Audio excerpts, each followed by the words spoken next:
पीटा जाएगा और सब जनता खड़ी हो जाए। उसके बाद मंच पे खड़ा करा के मुख्तार अंसारी को वह नौकर जो है 20 कोड़ा मारे।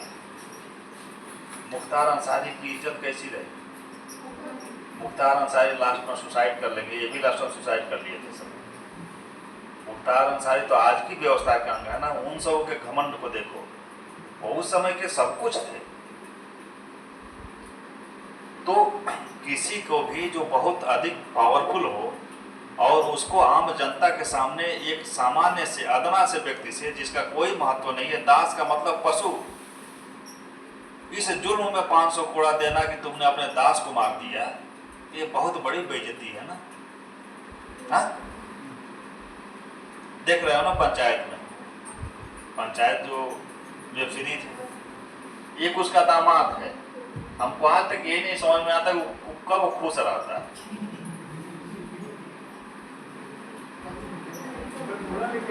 उसका कोई भी दोस्त सीधे कहेगा उससे गजबे बेइज्जती है। गजबे बेइज्जती है जब वो कहेंगे तो खुल के टाइट हो जाएगा।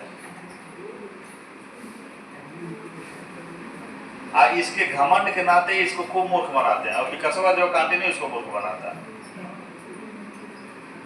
एक बार ये कहता है कि हम गर्म पानी से नहाएंगे, गर्म पानी करो। तो कहा कि आप कुछ देखे हैं गर्म पानी की व्यवस्था गीजर है अंदर, गीजर के पानी से नहीं नहाएंगे। ठान लिया।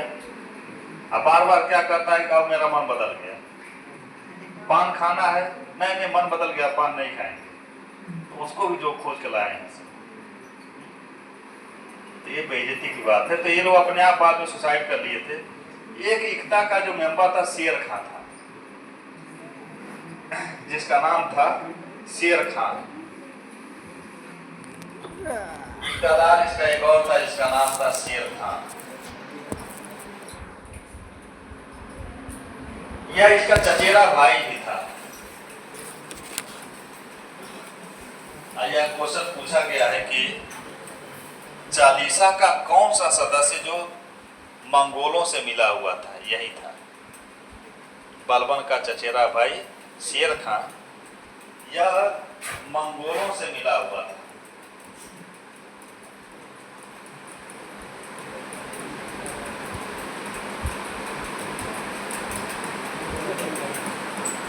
इसे जहर देकर मारवा दिया।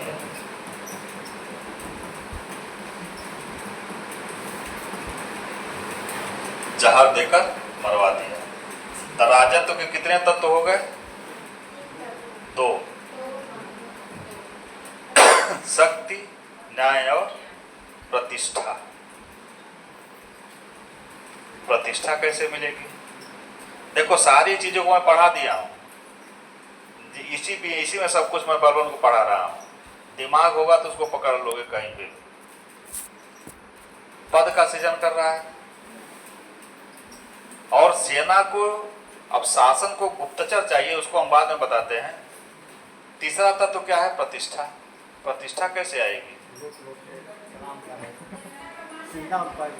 यही बस इन 3 तत्वों में बलबन को जान जाओ। इस तरह से लिखने के लिए 3 पेज लिखो कि इसने जो सीता की शुरुआत की, पैबोस की शुरुआत की, अफरासियाब का वंशज बताया, संजर का वंशज, वो लिखने की बात है। लेकिन यहाँ पे कॉन्सेप्ट के रूप में यदि इन तीनों को समझ गए कि राजत्व का 3 तत्व, शक्ति, शक्ति जनरेट हुई किससे? सेना से। उसके लिए क्या कर रहा है? नहीं, सेना के लिए जो है सैन्य विभाग, दीवान-ए-अर्ज, उस सेना को सुचारू रूप से चलाने के लिए, शक्तिशाली बनाने के लिए चाहिए का इकानमी। इकानमी के लिए पाला सुल्तान है जो इक्ता व्यवस्था में हस्तक्षेप करता है, साहिब दीवान नामक अधिकारी की नियुक्ति करता है। तो सेना चुस्त दुरुस्त रखने के लिए क्या करता है? पर डे शिकार पे जाता है, दौड़ाता है, सब कुछ करता है। दूसरी व्यवस्था न्याय। न्याय के 2 उद्देश्य, एक तो चालीसा का दमन और दूसरा जो आम पब्लिक में लोकप्रियता। तो चालीसा के दमन के रूप में जो उद्देश्य था उसमें देख ही ले, इन लोगों को पिटवाया, मरवाया, किसको जहां दिलवाया। प्रतिष्ठा,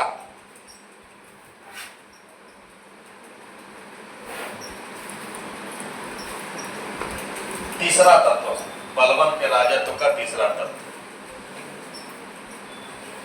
ये बताओ, अम्बेडकर जितना विद्वान कोई ब्राह्मण या ठाकुर होता है तो उसको बचपन में ही कितना जो है प्रतिष्ठा मिलती, और आज पूरे विश्व का पर्सनालिटी होता है। कहने का मतलब है कि जाति और कुल, सबसे पहले कहा कि मैं सामान्य परिवार से नहीं हूं, मैं अफरासियाब का वंशज हूं। प्रतिष्ठा स्थापित के लिए पहला क्या किया, अपने को फारसी नायक अफरासियाब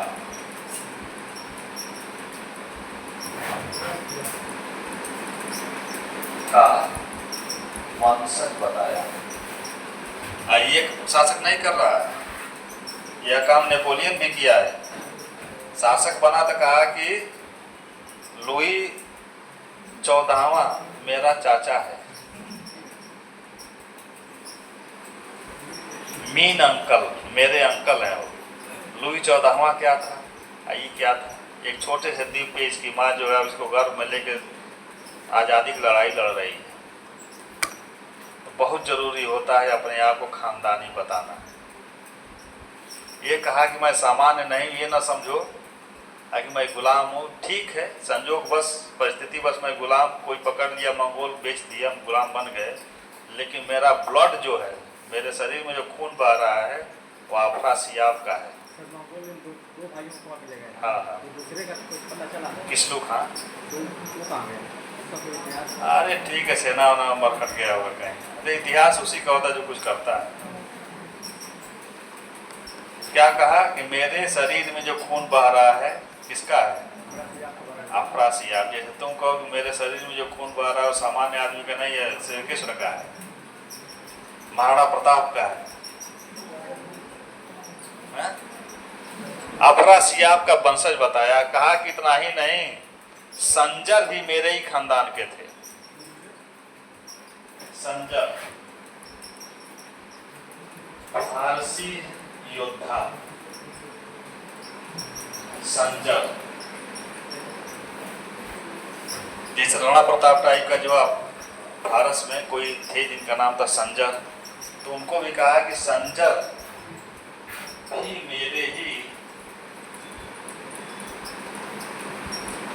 ही पूर्वज है। एक नायक अर्थात शासक और एक महान योद्धा, ये दोनों का खून किसके शरीर में है, बलवन के। अब मध्यकाल के लिए योग्यता क्या है, वही IAS वही PCS, जो योद्धा हो और जो बड़ा शासक हो। तो दोनों का खून किसके अंदर है, बलवन के। अगला काम किया प्रतिष्ठा स्थापित करने के लिए। तीसरा,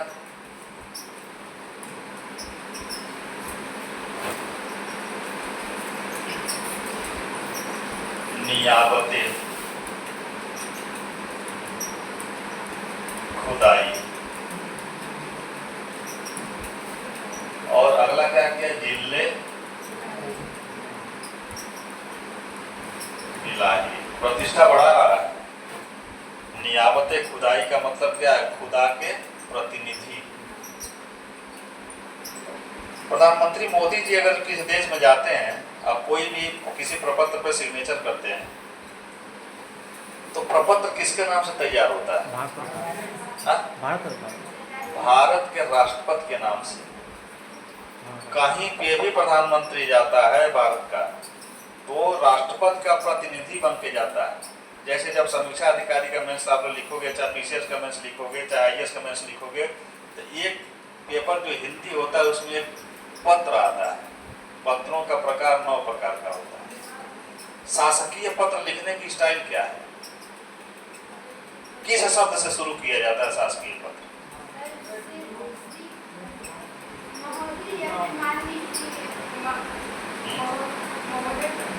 ठीक ठीक को शुरू। अब जब मेन लाइन में आओगे तो क्या लिखोगे? लास्ट नहीं स्टार्ट में। जैसे मान लो शासकीय पत्र का एक प्रारूप होता है सेवा में, या इसको जो है प्रेषक लिखो, एक हो गया प्रेषित जो भेज रहा है अपना पद और नाम लिखेगा, यहाँ लिखेगा महोदय या महोदया लिखेगा ना। यहाँ से जो लाइन शुरू होती है किस शब्द से वही मायने रखती है। नहीं, उनका जो पद है ये तो प्रार्थना पत्र सर, जो जिनके नाम से हम लिख रहे हैं, जो पद है उस पद को संबोधित करके उसके हम लिख रहे हैं। तो क्या लिखेंगे? जो पद है जिसके पास हम लिख रहे हैं, मान लो प्रमुख सचिव को लिख रहे हैं, उनका वो पद जो है उसको मान के रखते हैं। सबसे बड़ी बात लेटर पे चिड़िया बैठाने का काम अधिकारी करता है, लिखने वाला जो होता है वो क्लर्क होता है। तो यही शब्द लिखता है कि महोदया महोदया मुझे यह कहने का नहीं है, कहने का आदेश नहीं, निर्देश, निर्देश या निदेश प्राप्त हुआ है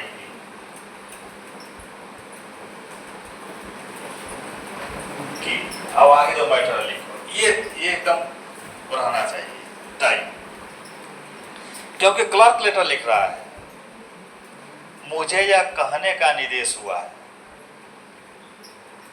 डीएम मैडम को लेटर लिखोगे तो कोई क्लर्क लिखेगा कि किसी समस्या के लिए, तो इसका मतलब कि हमको कहा गया डीएम मैडम, मान लो डीएम मैडम कोई जो है लेटर अन्य कर्मचारियों को लिखवाई, बीडीओ की लिखवा दी, एसडीएम की लिखवा दी, तो डीएम मैडम बताएं कि इस टॉपिक पर लेटर बनाओ, क्लर्क से बोलेंगी, क्लर्क लेटर बनाएगा तो ये शब्द पहले डालेगा कि मैं नहीं, ये आदेश मेरा नहीं है, ये निर्देश अर्थात डायरेक्शन हमको मिला कहाँ से, डीएम मैडम की तरफ से, कि आप लोग प्रत्येक ब्लॉक में जल जमाव की समस्या से निपटने के लिए कारगर उपाय की तलाश करें। बस शासकीय लेटर बहुत लंबा चौड़ा नहीं लिखा जाता, प्रिय महोदय ये सब नहीं लगाया जाता है, भवदीय सवदीय नहीं लगाया जाता है, एकदम सिंपल सादा। तो आप क्लर्क बन के लेटर लिखोगे तो शुरुआत होगी मुझे यह कहने का निर्देश या निर्देश प्राप्त हुआ है कि आप सभी लोग अपने अपने क्षेत्र में जल जमाव की समस्या से निपटने के लिए एक कारगर उपाय की तलाश करें ताकि जल जमाव से उत्पन्न महामारियों जो पिछले वर्ष हुई थी उसकी पुनरावृत्ति न हो पाए। बस खत्म।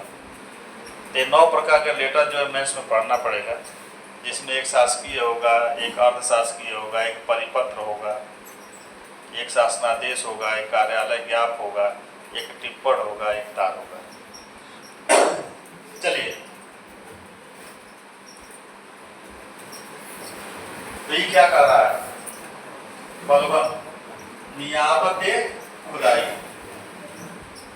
कि मैं क्या हूं, खुदा का प्रतिनिधि। क्या हूं, खुदा का प्रतिनिधि। फिर क्या कहता है, प्रतिनिधि के रूप में क्या हूं, जिल्ले इलाही अर्थात खुदा की परछाई हूं।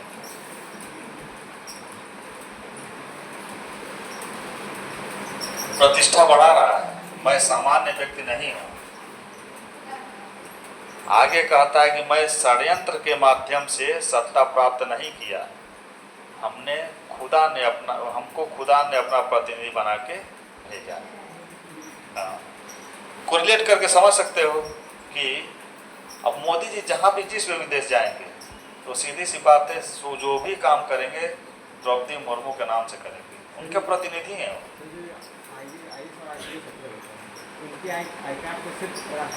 हाँ, और यहाँ राज्यपाल का प्रदेश में।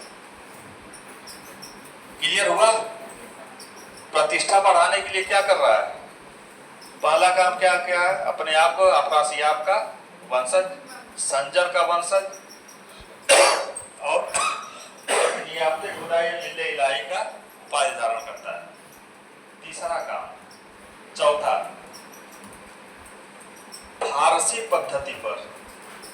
फारसी पद्धति पर अपने दरबार को सजाता है।